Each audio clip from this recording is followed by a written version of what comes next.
Hi everyone, welcome back to this channel. In this tutorial, I will show you how to expand your inventory in Grow a Garden 2.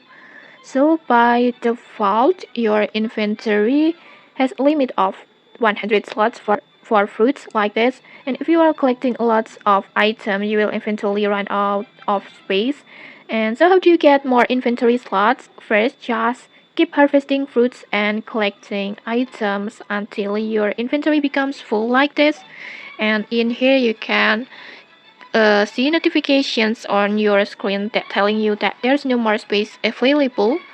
This one, and then next just simply tap at the plus button, this one, like this, and this button will open the inventory upgrade menu where you can purchase additional backpack space with Robux.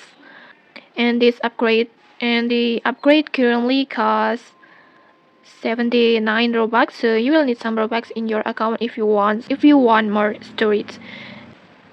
And I think if you are an active player and often hit 100 slot limit, upgrading your inventory can make managing your garden much easier. And okay, that's it. That's how you can expand your inventory in Grow a Garden 2. If this tutorial helped you, don't forget to like, comment, and subscribe for more tutorials. Thanks for watching and see you.